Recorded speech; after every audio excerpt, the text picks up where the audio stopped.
All right.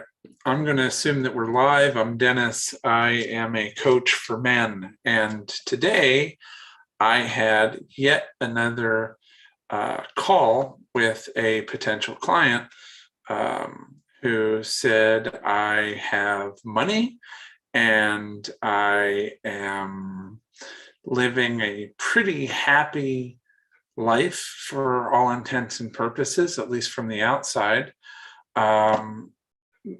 Basically, I have a beautiful wife. I have beautiful daughters. In my 40s, I feel really happy about the life that I've created, but there's a problem. I'm quietly kind of dying inside. I'm not really happy. So I'm like, wait, so you're happy, but you're not happy. I don't get it. Well, I'm happy that I make good money. I'm happy that I live in a nice place. I'm happy that I have a big house. I'm happy that I have a beautiful wife. I'm happy that I have these beautiful daughters. I'm happy that everybody looks at me as somebody who's relatively successful. But honest to God, man to man, you and me, life coach, I'm feeling a little depressed. I feel like my wife drives me nuts. I feel like it's not a perfect relationship. I feel like there are things that I'd like to fix, and I don't really know how to fix them. I don't want to burn the relationship down, but I can't imagine continuing on the path that I'm on without either exploding or imploding. Now, he didn't use suicidal language or anything like that, but I was getting a really strong feeling from the guy that he was saying, I feel trapped because my life looks perfect and it isn't perfect. And the ways in which it's imperfect are really becoming problematic for me. He said he tried therapy, and to use his language, he said it was about as effective for him as a colonoscopy. Now, right away, I'm like, well, let's see, a colonoscopy. What is that? They root around in your guts and help excavate a bunch of shit out of there. So, okay, well, maybe therapy is kind of a colonoscopy of sorts. But what he was saying is, I would rather have somebody poking around in my butt than sitting there practicing mirroring techniques. And I'm specifically using the term mirroring because he repeated it in the session that he was actually literally kind of offended by this technique that these therapists and coaches were deploying on him. He said he'd read every self-help book out there. He'd watched every video. He'd gone all in on self-help product. And he was very open about the fact that he was interviewing me as a coach along with several other coaches. And the problem that he was having was that in every one of the calls that he was having with these coaches, they were going, oh, well, sure. Well, how does that make you feel? And then what did she say? And basically, it's the exact techniques that I tell my guys to use when giving their wife an opportunity or girlfriend an opportunity to sort of blow off some steam and sort of vent out her feelings. Dudes, I mean, sorry if this sounds gender frickin' whatever, but here's a fact. I've been doing this for nearly 10 years, and I'm going to tell you under this brand, and I'm going to tell you at the end of the call, the guy said, all right, I really like you. I think we're going to be working together. I said, just give me a little feedback. What was it that made the call effective for you? He said, it was the fact that you not only said, you know, I don't do the mirroring thing, but you specifically said, this isn't self-help. You've tried that. This is I help. He's like, that's what I want. I want someone to not only give me advice, I want them to give me instruction. I'm looking for a roadmap out of my shit. And everybody's afraid to pull the trigger because they either don't know what to advise or they have some fear of litigation and they're not going to commit. Well, either you don't have good advice, in which case, fine, don't give it to me and be honest about it. Or you do. And if you have it, freaking, that's what I'm paying for.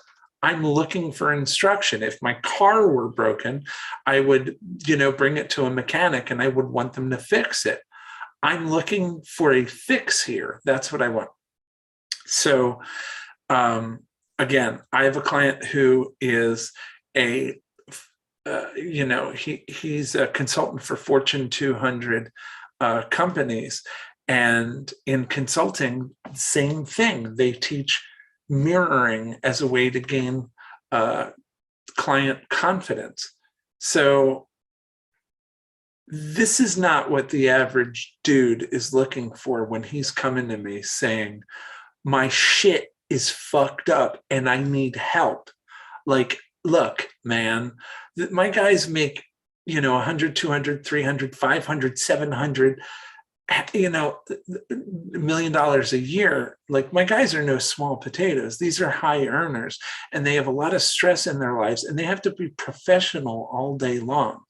When they're calling me, they're not looking for a space where we're going to be hyper professional. That's not the Zoom call that they want. The Zoom call that they want is, bro, I'm like really seriously driving my car around, like considering like driving really fast off a bridge or into a tree. Like, I'm dying inside here. Do you have something that will help me get out of this? If you don't, cool. If you do, take my money if you have a solution. That's what I want. So I'm here to say mirroring and typical traditional counseling techniques, this is not what many of my male clients want. And the ones who do discover this isn't the right fit for them. Listen, I have a guy right now. He's a real, honest to God, pain in the ass client. And also he has some really effeminate qualities. He wants to talk about his feelings. He doesn't want advice. He's not willing to soldier up. He doesn't want to bite down on his mouthpiece and grind. He doesn't want to do the work. Now, I'm going to throw in a caveat. If you were born anatomically male, there's that. If you're born anatomically female, there's that. If you're born anatomically intersex, there's that. In terms of your gender identification, I don't care if you're a lesbian in a male body or any of that gender bullshit. I really don't care. I'm sick of the conversation. However you identify, fantastic. But I am here to tell you that it is a very masculine quality to want to be analytical, to be an overthinker, to want instruction. It is a very feminine quality to be intuitive, to be a holistic thinker, to be an associative thinker, and to want to vent your feelings. If I get thrown under the bus for that, then I guess this is the hill that I die on. But after, like I said, 30 years in the educational space and 10 years operating under this brand, I am here to tell you, I'll say it again for the people in the back, men want instruction. They do not want to vent their feelings. And if you are a man who says, well, no, I actually want that, cool story, go find your people. But I'm saying the men who are attracted to Man Up Life Coaching are pretty typically dudes who want solutions to their problems. They're fixers. So if this resonates with you, welcome. You have found your tribe. If it doesn't, don't hate. I still love you. I'm sure there's a coach out there for you. But in this culture, mirroring is bullshit. Guys want a solution, and I am that man.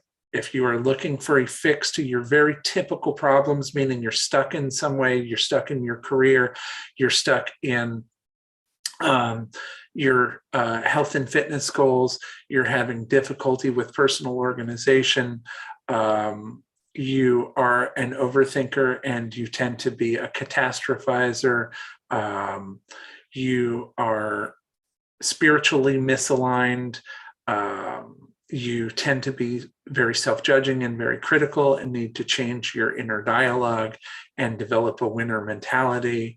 And your social relationships, maybe you're introverted and you want to get out there and be a little bit more extroverted. Your family relationships, your love relationship worships. if you're looking for instruction for how to get unstuck in any of these areas, I will shamelessly promise you a blueprint, a roadmap that will get you out of there. And any mirroring that happens is really going to be, if you smile, I'll smile. But if you're negative, I'm not going to mirror that shit. I'm going to help you to get your game face on, to get out of the hole, and we are going to man up on out of there and get to the next level. That's who I am. That's what I do. And that's what this is. Hope you enjoyed this little segment, and I'll see you on the next one. If you like what I'm putting down, follow, like, subscribe, and do all that other YouTube crap. Okay, great. See you on